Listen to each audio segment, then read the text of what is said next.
আলাইকুম রহমতুল্লাহ। আপনার কি এই মুহূর্তে ইকামা এক্সপায়ার? আপনার ইকামার মেয়াদ নেই?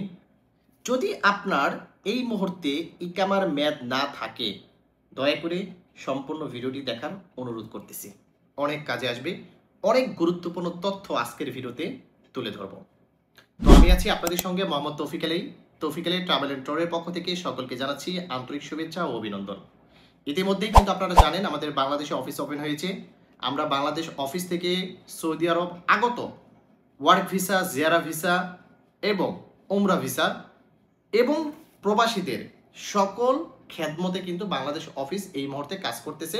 আমি স্ক্রিনে নাম্বার এবং ঠিকানা দিয়ে দেবো, যাদের প্রয়োজন সরাসরি আমাদের বাংলাদেশ অফিসে যোগাযোগ করতে পারে। আসেন, এই ইকামা এক্সপায়ার যদি আপনার থাকে এই মুহূর্তে সৌদি আরবে, এই অপরাধটা কার আপনারা কি জানেন? এই ইকামা এক্সপায়ার যদি থাকে আপনার বর্তমানে সৌদি আরবে, আপনার কি খুবই জরুরি বৈধ হওয়া, নাকি বৈধ না হলেও আপনার কোনো সমস্যা নেই? এই জিনিসগুলো আজকের ভিডিওতে তুলে ধরব। খুবই গুরুত্বপূর্ণ, খুবই ইনফরমেটিভ। অনেক কিছু জানতে পারবেন আজকের ভিডিও থেকে। দয়া করে সম্পূর্ণ ভিডিওটি দেখবেন, ভিডিওটিকে শেয়ার করে দেবেন। আপনার একটা শেয়ারের বিনিময়ে অনেক প্রবাসী ভাই কিন্তু এই সকল তথ্য জেনে তাদের সঠিক সিদ্ধান্তটা নিতে পারে। আগে বলতেছি, দেখেন যে এই যে আপনার ইকামার ম্যাপটা এক্সপায়ার হয়ে গেল বা আপনার ইকামার ম্যাচ শেষ হয়ে গেল, আপনার কফিল আপনাকে ইকামা করে দিল না, আপনার কোম্পানি আপনাকে ইকামা করে দিল না, এটার জন্য দায়ী কে? গভর্নমেন্ট কি বলতেছে এটার জন্য কে দায়ী?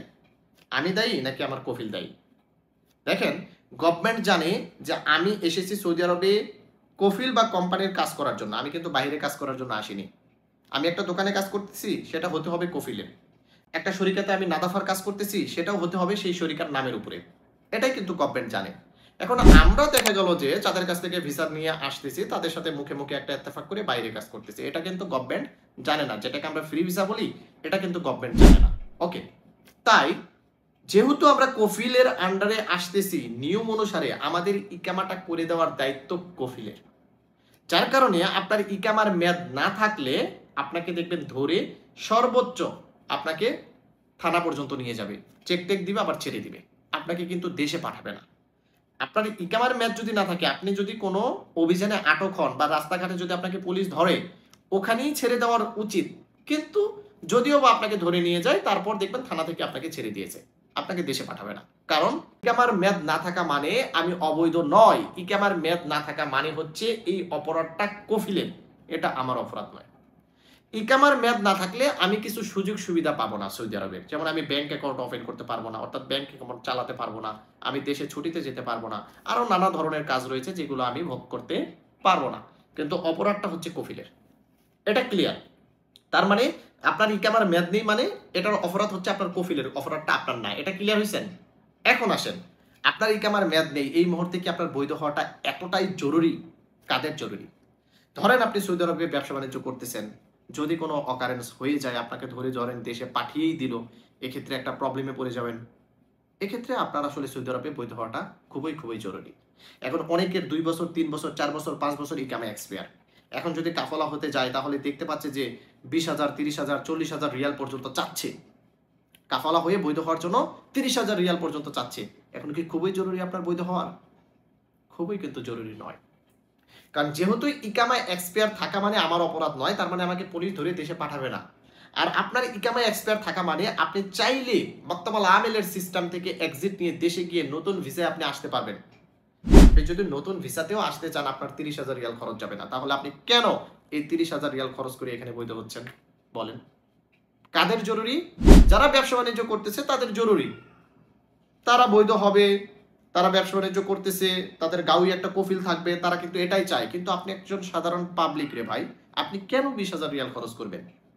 আপনি এই 20,000 রিয়াল খরচ করে আপনার কাঁধের উপরে আপনি কিন্তু একটা কি নিচ্ছেন? চাপ নিচ্ছেন। আপনি একটা কফিলের আন্ডারে বৈধ হয়ে গেলেন, ইকামা এক্সপায়ার ছিলেন, কাফলা হয়ে নতুন একটা কফিলের আন্ডারে বৈধ হয়ে গেলেন ধরেন। এখন ওই কফিলকে কি মাসে মাসে টাকা দিতে হবে না? যদি বাইরে কাজ করেন অবশ্যই কিন্তু দিতে হবে। কিন্তু বর্তমানে আপনার ইকামা এক্সপায়ার, কোনো কফিল নাই, খালি ওয়ানলি আপনি কাজ করতেছেন, কাউকে কোনো টাকা পয়সা দিতে হচ্ছে না। তাহলে কোনটা ভালো? না হওয়াটা ভালো। দেখেন, আমি সব ধরনের কথাই কিন্তু আপনাদেরকে বলে দিচ্ছি। কাদের হলে ভালো, কাদের না হলেই ভালো। কেন টাকা পয়সা আপনি ওদেরকে দিবেন? কোনো দরকার নেই। আপনি টার্গেট নেন 3 বছর 4 বছর থাকবেন, একটানা চলে যাবেন একবারে। ইনকাম করেন, উড়কি ধুরকি ইনকাম করেন, তারপর চলে যান। কেন কফিলকে বছর বছর মাসে মাসে ফায়দা দিতে হবে? হ্যাঁ, বলেন আপনি? আপনি এই মুহূর্তে ইকামে এক্সপায়ার আছেন, কতটা সুখে আছেন আপনি নিজেও জানেন না। একবার কাফালা হয়ে কফিলের আন্ডারে যান না, দেখেন না কফিল কত প্যারা দেয়। কল্পনাও করতে পারবেন না। বর্তমানে কিন্তু এগুলো আমাদের সাথে ঘটতেছে। অহরহ সাধারণ প্রবাসী আমাদেরকে এই ধরনের তথ্য দিতেছে, যার মধ্য থেকে কিন্তু আপনাদেরকে এই তথ্যগুলো দিচ্ছি। কেউই কিন্তু খারাপ চোখে নিয়েন না ভাই। যদি বৈধ হওয়ার সিস্টেম যেহেতু আছে, আপনার কাছে যদি টাকা থাকে আপনি বৈধ হয়ে যান, কাফালা হয়ে যান। আমি মানা করতেছি না। কিন্তু আমি বোঝাতে চাচ্ছি কাফালা হওয়াটা কি এতটাই জরুরি কিনা? যদি খুব জরুরি থাকে তাহলে কাফালা হন। আর যদি এতটা জরুরি না থাকে তাহলে একটু সিদ্ধান্তর পরিবর্তন করে দেখেন না। দরকার পড়লে নতুন ভিসায় আসুন। দেশে যান, নতুন ভিসায় আসুন। এত টাকা খরচ যাবে না। ঠিক আছে? আশা করি বুঝতে পেরেছেন। খুবই গুরুত্বপূর্ণ তথ্য দিলাম আজকের ভিডিওতে। যদি ভিডিওটি ভালো লেগে থাকে দয়া করে ভিডিওটিকে শেয়ার করে দিবেন এবং তৌফিক আলীর সঙ্গে থাকবেন। ভালো থাকবেন, সুস্থ থাকবেন। আসসালামু আলাইকুম।